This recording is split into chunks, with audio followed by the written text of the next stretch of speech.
तेनाली रामकृष्ण की कहानियां भारतीय लोक साहित्य का अहम हिस्सा हैं। तेनाली रामकृष्ण, जिन्हें तेनाली राम के नाम से भी जाना जाता है, एक प्रसिद्ध विद्वान, कवि और हास्य कलाकार थे। वे दक्षिण भारत के विजयनगरा साम्राज्य के दरबार में मंत्री थे।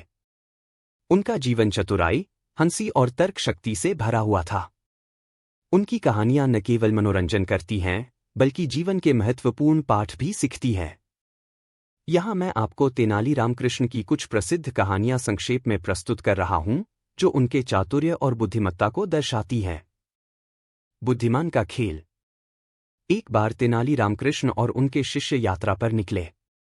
रास्ते में एक राजा से उनका सामना हुआ, जो अपनी बुद्धिमत्ता का दावा कर रहा था। उसने तेनाली रामकृष्ण से चुनौती दी कि वह किसी भी सवाल का उत्तर दे सकते हैं।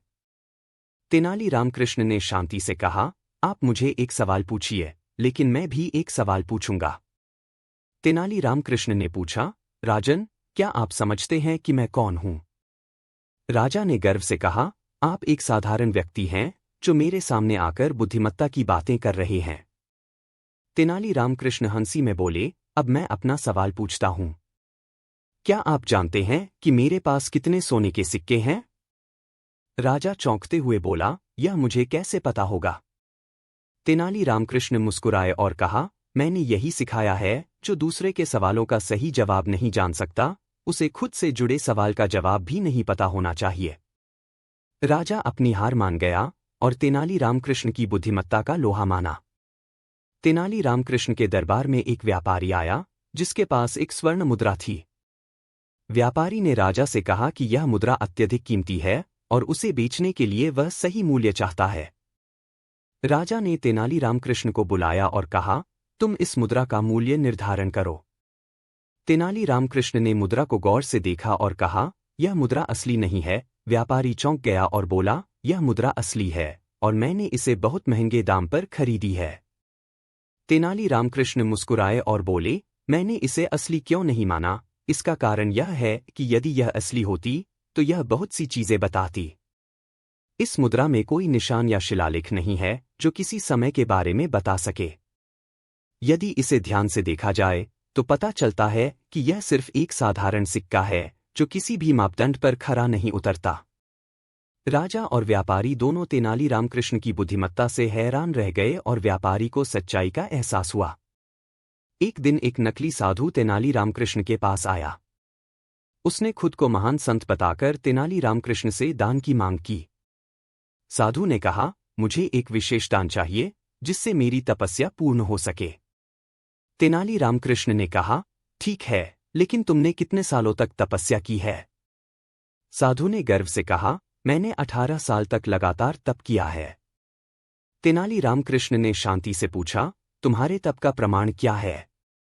साधु ने कहा, मैंने बहुत कठिन तप किया है और इससे मेरी आत्मा शुद्ध हो गई है। तेनाली रामकृष्ण मुस्कुराए और बोले, अगर तुमने इतनी कठिन तपस्या की है, तो तुम्हें अपनी आंखों से कुछ देखना चाहिए। तुमने कितनी बार अपने पैरों के नीचे देखे हैं? तुम्हारी आंखें शुद्ध क्यों नहीं हो सकती? साधु को समझ में आया कि तेनाली रामकृष्ण ने उसके दावे का पर्दाफाश कर दिया था और वह चुपचाप वहां से चला गया। 4. राजा और तेनाली की समझदारी। एक बार राजा ने तेनाली रामकृष्ण से कहा कि वह हर महीने एक विशेष राशि दान में देंगे। तेनाली रामकृष्ण ने राजा से कहा, महाराज, दान केवल धन से नहीं, बल्कि समझदारी से भी होता है। राजा ने कहा, क्या आप मुझे यह समझा सकते हैं? तेनाली रामकृष्ण ने मुस्कुराते हुए जवाब दिया, आप हर महीने एक बड़ा दान देंगे, लेकिन इससे क्या होगा? अगर आप एक छोटे से समूह को सिखाएं कि दान देने का तरीका क्या है, तो उनका जीवन बदल जाएगा। आप ऐसे कर्म करेंगे, जो दूसरों के लिए लाभकारी होंगे। राजा को यह समझ में आ गया कि दान केवल पैसे का नहीं, बल्कि सही मार्गदर्शन का भी होना चाहिए। तेनाली रामकृष्ण की कहानियां आज भी बच्चों और बड़ों के बीच लोकप्रिय हैं। वे न केवल हास्य और मनोरंजन का स्रोत हैं, बल्कि उनके विचार और बुद्धिमत्ता जीवन में सही दिशा दिखाते हैं। उनके कथानक में हमेशा एक सिख, एक संदेश होता है, जो हमें जीवन को सरल, समझदारी और हंसी के साथ जीने की प्रेरणा देता है। तेनाली रामकृष्ण, जिन्हें तेनाली राम के नाम से भी जाना जाता है, अपनी चतुराई, हंसी और बुद्धिमत्ता के लिए प्रसिद्ध थे। उनकी कहानियां न केवल मनोरंजन करती हैं, बल्कि जीवन के महत्वपूर्ण मूल्य और सीख भी देती है। एक दिन तेनाली रामकृष्ण के सामने एक पंडित आया, जो अपनी विद्वता का बहुत बखान कर रहा था। यह कहानी तेनाली राम और पंडित के बीच की है, जिसमें तेनाली राम ने अपनी चतुराई से पंडित को उसकी जगह दिखा दी। पंडित का गर्व। यह एक शांत और सर्दी से भरी सुबह की बात है। तेनाली रामकृष्ण अपने घर में बैठे थे और एक किताब पढ़ रहे थे, तभी दरवाजे की घंटी बजी। उन्होंने दरवाजा खोला और देखा कि एक पंडित हाथ में वेदों की पुस्तकों का बड़ा सा थैला लेकर खड़ा था। पंडित ने आकर कहा, तुमसे मिलने के लिए मैं दूर दूर से आया हूं। मैं एक बहुत बड़े विद्वान और पंडित हूं। मैंने कई सालों तक वेद, उपनिषद और शास्त्रों का अध्ययन किया है। तेनाली रामकृष्ण मुस्कराए और पंडित से कहा, आप बहुत ही आदरणीय व्यक्ति हैं। आपको देखकर बहुत खुशी हुई। तो आप मुझे क्या सिखाना चाहते हैं? पंडित गर्व से बोला, तुम जैसे साधारण व्यक्ति को मैं शास्त्रों की गहरी बातें समझाऊंगा। तुम्हें अपनी बुद्धि को और तेज करना होगा। तेनाली रामकृष्ण ने देखा कि पंडित में अत्यधिक अहंकार था और वह अपनी विद्वता को लेकर बहुत घमंड कर रहा था। इसलिए उन्होंने सोचा कि क्यों न उसे थोड़ा सबक सिखाया जाए। तेनाली राम का उत्तर। तेनाली रामकृष्ण ने पंडित से कहा, आप सही कह रहे हैं, मुझे शास्त्रों और वेदों के बारे में अधिक ज्ञान प्राप्त करना चाहिए। लेकिन क्या आप मुझे यह बताने का कष्ट करेंगे कि सबसे महत्वपूर्ण और गहरे शास्त्र कौन से हैं? पंडित ने अपनी किताबों को थामते हुए कहा, शास्त्रों का अध्ययन करते वक्त सबसे पहले हमें वेदों का अध्ययन करना चाहिए। वेदों में जीवन के हर पहलू का वर्णन किया गया है। वेदों के बाद उपनिषद, भगवद गीता, रामायण, महाभारत और शास्त्रों का अध्ययन करना चाहिए। इन किताबों में भगवान, धर्म, सत्य, नीति और जीवन के हर पहलू के बारे में बताया गया है। तेनाली रामकृष्ण ने पंडित की बातों को ध्यान से सुना और फिर कहा, बहुत अच्छा। पंडित जी, आप तो सच में बहुत बड़े विद्वान हैं। लेकिन क्या आप मुझे एक छोटी सी बात का जवाब दे सकते हैं? पंडित ने गर्व से कहा, बिल्कुल, मैं आपको हर सवाल का उत्तर दे सकता हूं। तेनाली राम का सवाल। तेनाली रामकृष्ण ने मुस्कुराते हुए कहा, अगर आप मुझे बता सकें कि मैं कितने दिन तक बिना कुछ खाए पिए जीवित रह सकता हूं, तो मैं समझूंगा कि आप सचमुच बड़े विद्वान हैं। पंडित थोड़ा चकराया, लेकिन फिर अपने ज्ञान के घमंड में उसने कहा, यह तो बहुत आसान सवाल है। इंसान पानी के बिना 3 से 4 दिन से ज्यादा जीवित नहीं रह सकता और भोजन के बिना 7 से 8 दिन तक जीवित रह सकता है। तेनाली रामकृष्ण ने कहा, बिल्कुल सही, पंडित जी। लेकिन क्या आपने कभी यह सोचा है कि अगर कोई व्यक्ति बिना ज्ञान के जीवित रहे, तो वह क्या करेगा? क्या उस व्यक्ति को भी उतना ही जीवन समझना चाहिए, जितना कि वह भोजन और पानी के बिना रह सकता है? पंडित ने थोड़ी देर सोचा, लेकिन वह इस सवाल का संतोषजनक उत्तर नहीं दे पाया। तेनाली रामकृष्ण ने फिर कहा, असल में, हम जितना महत्वपूर्ण भोजन और पानी को मानते हैं, उतना ही जीवन में ज्ञान और बुद्धि का महत्व है। बिना ज्ञान के जीवन ऐसा होता है जैसे बिना भोजन और पानी के शरीर। यदि कोई व्यक्ति सिर्फ अपने घमंड में जीता रहे, तो उसका ज्ञान बेकार है। पंडित की चुप्पी। पंडित अब हतप्रभ हो गया। उसे लगा था कि वह तेनाली रामकृष्ण को सिखाएगा, लेकिन अब वह खुद कुछ नहीं बोल पा रहा था। तेनाली रामकृष्ण की बातों ने उसे अंदर से झकझोर दिया था। वह समझ गया कि केवल ज्ञान का घमंड करना पर्याप्त नहीं है, बल्कि उसे सही तरीके से प्रयोग में लाना जरूरी है। घमंड और अहंकार को छोड़कर उसे अपने ज्ञान को सच्चे उद्देश्य के लिए प्रयोग करना चाहिए। पंडित ने सिर झुका लिया और तेनाली रामकृष्ण से कहा, मुझे माफ करें, आपने मुझे बहुत अच्छा पाठ पढ़ाया। अब मैं समझता हूं कि केवल ज्ञान की अहमियत नहीं, बल्कि उसे सही तरीके से समझकर जीवन में लागू करना भी जरूरी है। तेनाली रामकृष्ण की सीख। तेनाली रामकृष्ण ने हंसते हुए कहा, पंडित जी, ज्ञान प्राप्त करना एक बड़ा कार्य है, लेकिन उससे भी बड़ा कार्य है उस ज्ञान का सही समय पर, सही जगह और सही व्यक्ति के लिए उपयोग करना। जीवन में संतुलन और विनम्रता सबसे जरूरी है। एक आदमी कितना भी बड़ा विद्वान हो, अगर उसमें अहंकार और घमंड है, तो उसका ज्ञान दूसरों के लिए बेकार हो सकता है।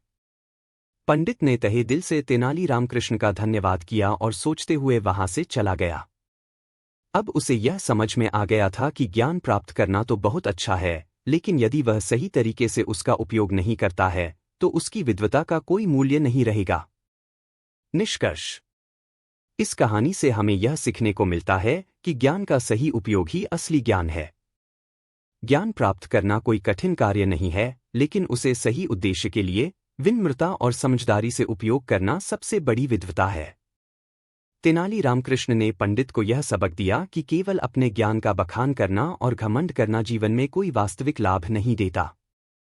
हमें हमेशा अपने ज्ञान को अच्छे कार्यों में लगाना चाहिए और दूसरों के लिए उपयोगी बनाना चाहिए।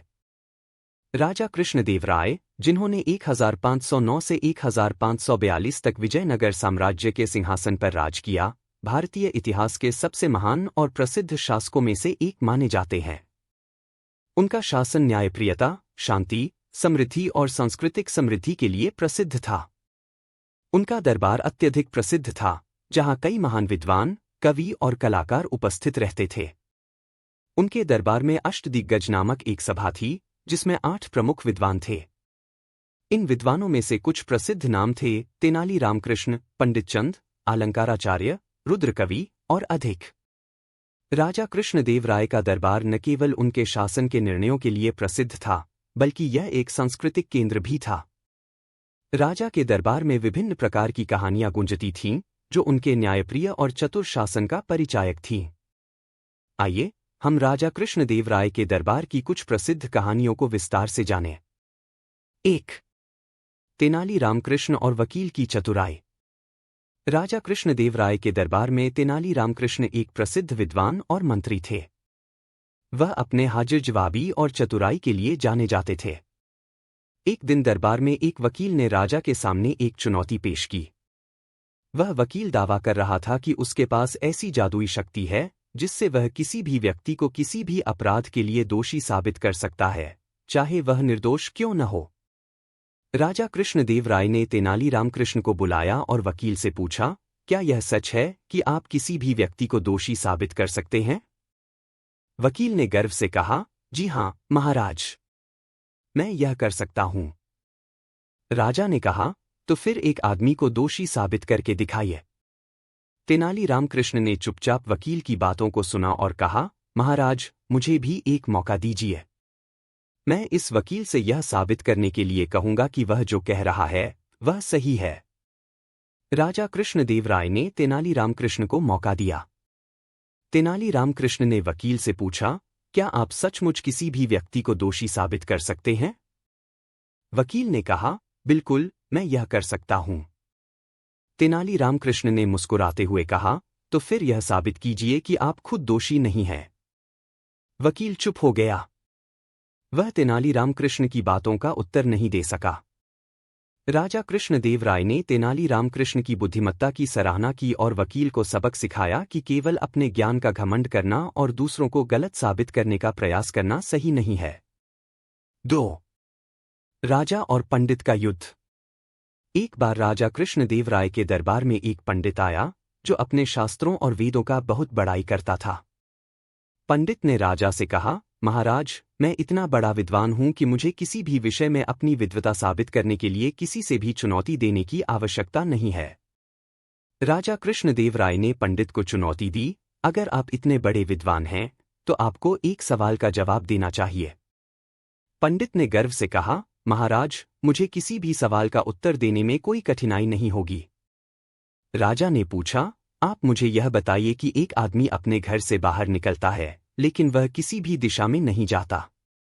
वह हर दिशा में जाता है, लेकिन फिर भी वह अपने घर से बाहर नहीं जाता। ऐसा कैसे हो सकता है? पंडित ने कुछ समय तक सोचा, लेकिन वह इस सवाल का उत्तर नहीं दे सका। वह चुपचाप खड़ा रहा और राजा कृष्णदेव राय ने मुस्कुराते हुए कहा, पंडित जी, इसका उत्तर यह है कि वह आदमी अपने घर के भीतर ही घूम रहा था। वह घर से बाहर नहीं निकला, बल्कि वह घर के अंदर ही हर दिशा में घूमता रहा।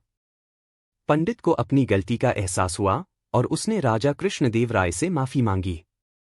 यह कहानी यह सिखाती है कि ज्ञान का घमंड नहीं करना चाहिए, क्योंकि कभी-कभी छोटे सवालों का उत्तर भी नहीं पता होता है। 3. राजा और तेनाली रामकृष्ण की जोड़ी। राजा कृष्णदेव राय और तेनाली रामकृष्ण की जोड़ी बहुत प्रसिद्ध थी। तेनाली रामकृष्ण अपने मजाकिया तरीके और चतुराई से राजा कृष्णदेव राय को हमेशा खुश रखते थे। एक दिन राजा ने तेनाली रामकृष्ण से पूछा, रामकृष्ण, तुम इतने बुद्धिमान हो, क्या तुम मुझे बता सकते हो कि सबसे बड़ी संपत्ति क्या होती है? तेनाली रामकृष्ण ने सोचा और फिर कहा, महाराज, सबसे बड़ी संपत्ति समय है। समय का सही उपयोग करने वाला व्यक्ति कभी गरीब नहीं हो सकता। राजा कृष्णदेव राय ने तेनाली रामकृष्ण की बातों को ध्यान से सुना और फिर कहा, तुम सही कहते हो, रामकृष्ण। समय की महत्ता सभी से अधिक है। यह कहानी राजा कृष्णदेव राय और तेनाली रामकृष्ण के बीच के गहरे संबंध को दर्शाती है, जिसमें तेनाली रामकृष्ण ने राजा को जीवन के महत्वपूर्ण पहलुओं के बारे में बताया। तेनाली रामकृष्ण की चतुराई और राजा के साथ उनकी मित्रता दरबार में एक आदर्श बनी। 4. धन की महत्वता। राजा कृष्णदेव राय के दरबार में एक दिन एक व्यापारी आया, जो बहुत बड़ा धनपति था। वह व्यापारी राजा से मिलने आया और अपने धन का बखान करने लगा। व्यापारी ने कहा, महाराज, मैंने अपने जीवन में बहुत धन कमाया है और मैं चाहता हूं कि आप मेरी धन संपत्ति की सराहना करें। राजा कृष्णदेव राय ने व्यापारी से कहा, धन एक साधन है, लेकिन क्या आपने कभी यह सोचा है कि आपका धन किस उद्देश्य के लिए है? व्यापारी चौंका और उसने कहा, महाराज, धन केवल सुख समृद्धि के लिए होता है। राजा ने कहा, धन का असली उद्देश्य केवल सुख और समृद्धि नहीं, बल्कि दूसरों की मदद करना और समाज के कल्याण में योगदान देना होना चाहिए। यह कहानी यह सिखाती है कि धन केवल व्यक्तिगत लाभ के लिए नहीं, बल्कि समाज की भलाई के लिए होना चाहिए। राजा कृष्णदेव राय का दरबार हमेशा ज्ञान, नीति और न्याय से भरा हुआ था। उनकी कहानियां आज भी हमें जीवन के कई महत्वपूर्ण पाठ सिखाती हैं। राजा कृष्णदेव राय का शासन केवल युद्ध जीतने और धन इकट्ठा करने का नहीं था, बल्कि उनके दरबार में जो विद्वान और कलाकार थे, उनके विचार और कार्य समाज को एक दिशा देने वाले थे। तेनाली रामकृष्ण की चतुराई, पंडितों और दरबारी लोगों की बहसें और राजा कृष्णदेव राय का न्यायपूर्ण दृष्टिकोण, ये सब मिलकर उनके दरबार को एक ऐतिहासिक और अद्वितीय स्थान बनाते हैं। तेनाली रामकृष्ण विजयनगर साम्राज्य के दरबार के प्रसिद्ध मंत्री और विद्वान थे, जिनकी चतुराई और हास्य बुद्धि के किस्से आज भी लोगों के बीच लोकप्रिय हैं। उनकी न्यायप्रियता और चातुर्य से जुड़ी कई कहानियां आज भी प्रचलित हैं। उनकी कहानियां न केवल मनोरंजन करती हैं, बल्कि उनके निर्णयों और न्याय का तरीका बहुत ही प्रेरणादायक होता था। यह कहानी तेनाली रामकृष्ण द्वारा दिए गए एक अनोखे न्याय पर आधारित है, जिसमें उन्होंने अपनी बुद्धिमत्ता से न केवल एक झूठे आरोपी को बचाया, बल्कि दरबार में उपस्थित सभी लोगों को यह सिखाया कि न्याय केवल सच्चाई और विवेक से किया जाना चाहिए, न कि सिर्फ नियमों और कानूनों के आधार पर। कहानी की शुरुआत। एक दिन राजा कृष्णदेव राय के दरबार में एक आदमी आया और उसने आरोप लगाया कि उसके पड़ोसी ने उसकी जमीन पर अवैध कब्जा कर लिया है। यह मामला बहुत गंभीर था, क्योंकि आरोप बहुत गंभीर था और राजा कृष्णदेव राय ने तेनाली रामकृष्ण को बुलाकर इस मामले की सुनवाई करने का आदेश दिया। आरोपी और वादी दोनों ने अपनी अपनी बातें रखीं। वादी का कहना था कि उसका पड़ोसी ने उसकी जमीन पर कब्जा कर लिया है और वह उस पर खेती कर रहा है। दूसरी ओर, आरोपी का कहना था कि वह जमीन लंबे समय से उसका है और वह उस पर खेती कर रहा है। राजा कृष्णदेव राय ने तेनाली रामकृष्ण से कहा, रामकृष्ण, तुम इस मामले का निपटारा करो। हमें सत्य का पता लगाना होगा। तेनाली रामकृष्ण की चतुराई। तेनाली रामकृष्ण ने पहले दोनों पक्षों की पूरी बात सुनी। दोनों ने अपनी अपनी बातों में सच्चाई बताने का दावा किया, लेकिन तेनाली रामकृष्ण को दोनों में से कोई भी पूरी तरह से सही नहीं लग रहा था। वह सोचने लगे कि इस मामले का सही समाधान कैसे किया जा सकता है। फिर तेनाली रामकृष्ण ने राजा कृष्णदेव राय से कहा, महाराज, मुझे इस मामले की सच्चाई जानने के लिए कुछ समय दीजिए। मैं इसके लिए एक छोटी सी योजना बनाऊंगा। राजा कृष्णदेव राय ने उन्हें पूरी स्वतंत्रता दी और तेनाली रामकृष्ण ने दोनों पक्षों को आदेश दिया कि वे अगले दिन फिर से दरबार में आएं और उसी समय वह सच्चाई का पता लगाएंगे। अगली सुबह का न्याय। अगली सुबह तेनाली रामकृष्ण ने दोनों पक्षों को दरबार में बुलाया। उन्होंने दोनों से कहा, मैं अब इस मामले की सच्चाई जानने के लिए एक परीक्षा लूंगा। यह परीक्षा कुछ खास नहीं होगी, बस आपको एक साधारण तरीका अपनाना होगा। तेनाली रामकृष्ण ने वादी से कहा, आप उस जमीन के बारे में मुझे सभी विवरण बताएं ताकि मैं इसे पहचान सकूं। फिर उन्होंने आरोपी से भी वही सवाल पूछा। दोनों पक्षों ने अपनी अपनी बातें बताई और तेनाली रामकृष्ण ने सुना। अब उन्होंने दोनों से कहा, मैंने यह निर्णय लिया है कि आप दोनों को जमीन पर कुछ काम करने का मौका दिया जाएगा। इस दौरान मैं देखूंगा कि कौन सही है और कौन गलत। तेनाली रामकृष्ण का अनोखा तरीका। तेनाली रामकृष्ण ने दोनों को जमीन पर काम करने के लिए 1 सप्ताह का समय दिया, लेकिन वह जो तरीका अपनाने वाले थे वह बहुत अनोखा था। उन्होंने वादी को कहा, आप जिस जमीन का दावा कर रहे हैं उस पर आप कुछ समय के लिए खेती करें। वहीं आरोपी से भी कहा, आप भी उसी जमीन पर काम करें जिस पर आप दावा कर रहे हैं। लेकिन तेनाली रामकृष्ण ने दोनों को एक रहस्यपूर्ण आदेश दिया, जैसे ही आप अपनी खेती शुरू करें, आपको ध्यान रखना होगा कि आप अपने काम में किसी भी प्रकार का नुकसान न करें। जो भी इस जमीन पर काम करते हुए सबसे अच्छे परिणाम दिखाएगा, वही असली मालिक होगा। अब तेनाली रामकृष्ण का असली इरादा यह था कि वह यह देखना चाहते थे कि कौन इस जमीन पर वास्तव में काम करने के प्रति ईमानदारी और परिश्रम दिखाता है। उन्होंने यह भी सुनिश्चित किया कि कोई पक्ष एक दूसरे को बाधित न कर सके और पूरी प्रक्रिया निष्पक्ष रूप से चले। सत्य का उद्घाटन। वह सप्ताह भर बहुत ध्यान से कामों की निगरानी करते रहे। आखिरकार जब 1 सप्ताह का समय समाप्त हुआ, तेनाली रामकृष्ण ने दोनों पक्षों से कहा, अब मुझे इस जमीन पर हुए काम का मूल्यांकन करना है। वह जमीन पर गए और देखा कि वादी द्वारा की गई खेती में कई जगहों पर खराब काम हुआ था। वहीं आरोपी द्वारा की गई खेती बहुत ही व्यवस्थित और मेहनत से की गई थी। तेनाली रामकृष्ण ने पाया कि आरोपी ने सच में उस जमीन पर लंबे समय से काम किया था, जबकि वादी ने केवल कब्जा करने की कोशिश की थी, लेकिन वह असफल रहा था। तेनाली रामकृष्ण ने कहा, अब मैं जान चुका हूं कि किसने सच्चाई और मेहनत से काम किया है। मैं यह घोषणा करता हूं कि इस जमीन का असली मालिक वही है जिसने मेहनत और परिश्रम से इस पर खेती की है, और वह आरोपी है। निष्कर्ष। राजा कृष्णदेव राय ने तेनाली रामकृष्ण के इस निर्णय की सराहना की और कहा, रामकृष्ण, तुमने बहुत अच्छा न्याय किया है। तुमने न केवल इस मामले का सही समाधान निकाला, बल्कि यह भी साबित कर दिया कि केवल कानून के आधार पर नहीं, बल्कि सत्य और ईमानदारी से न्याय करना सबसे महत्वपूर्ण होता है। तेनाली रामकृष्ण ने मुस्कुराते हुए कहा, महाराज, न्याय केवल कानून के नियमों का पालन करने से नहीं होता, बल्कि यह सच्चाई और परिश्रम के आधार पर होता है। जब लोग अपने कर्मों में ईमानदार होते हैं, तो सच्चाई खुद ब खुद सामने आ जाती है। यह कहानी हमें यह सिखाती है कि न्याय को सिर्फ कानूनी तौर पर नहीं देखा जाना चाहिए, बल्कि सच्चाई, ईमानदारी और परिश्रम के आधार पर भी उसका मूल्यांकन किया जाना चाहिए। तेनाली रामकृष्ण ने इस मामले में अपने अनोखे न्याय से यह सिद्ध कर दिया कि उनका दृष्टिकोण न केवल न्यायपूर्ण था, बल्कि वह एक उत्कृष्ट बुद्धिमान और न्यायप्रिय व्यक्ति थे।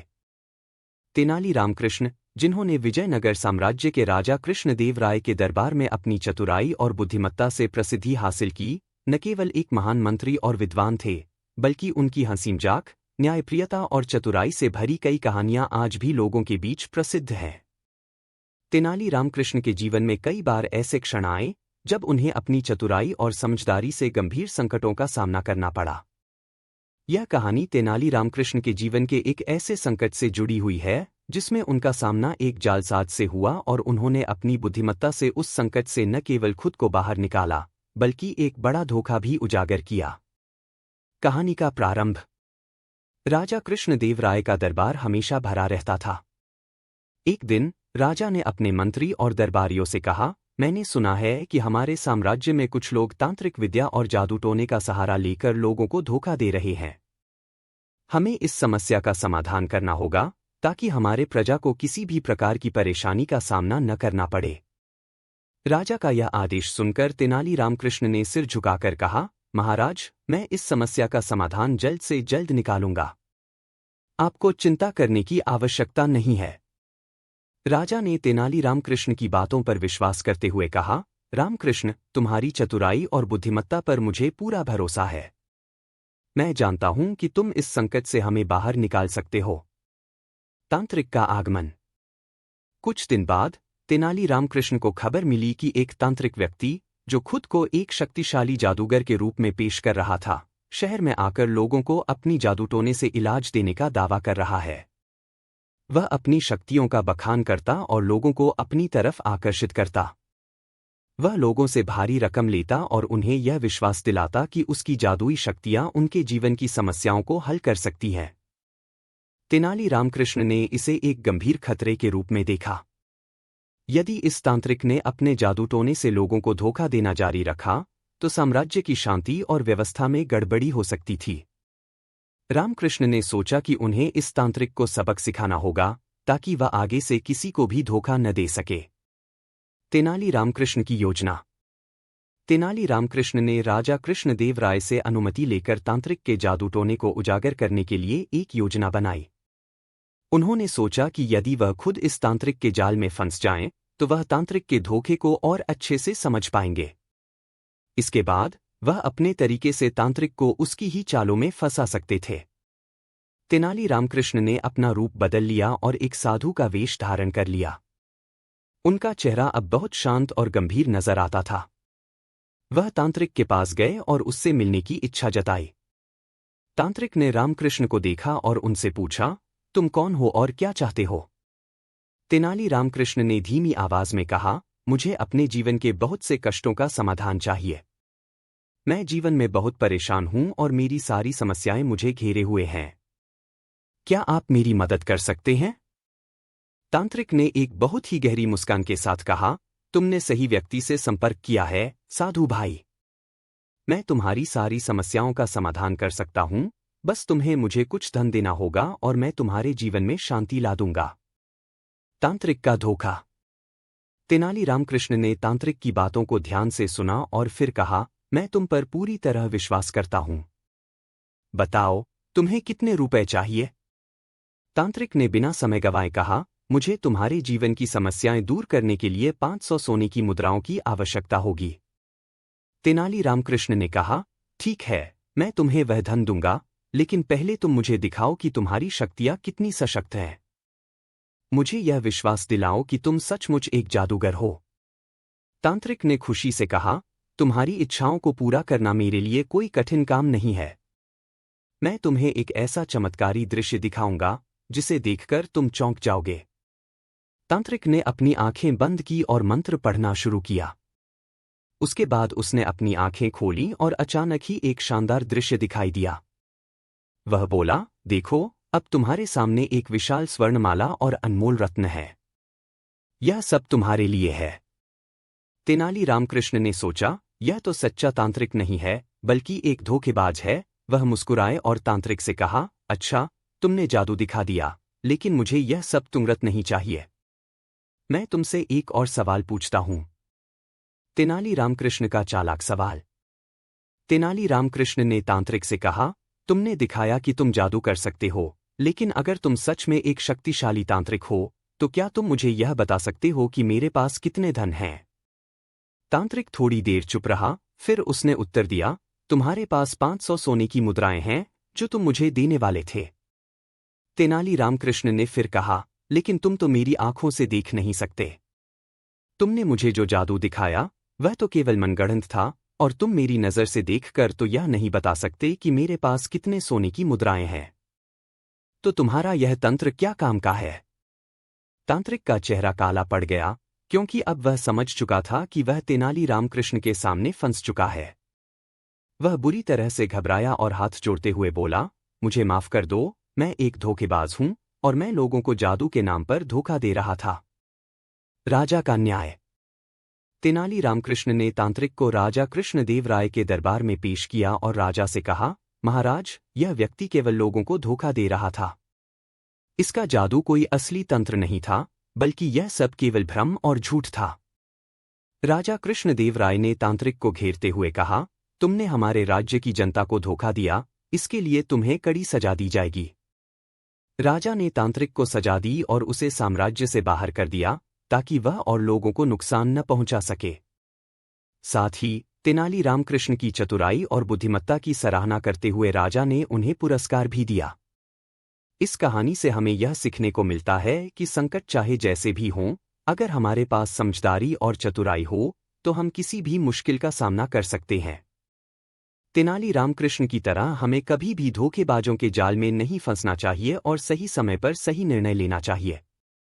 उन्होंने अपने विवेक से न केवल खुद को संकट से बाहर निकाला, बल्कि साम्राज्य की जनता को भी एक बड़े धोखेबाज से बचाया।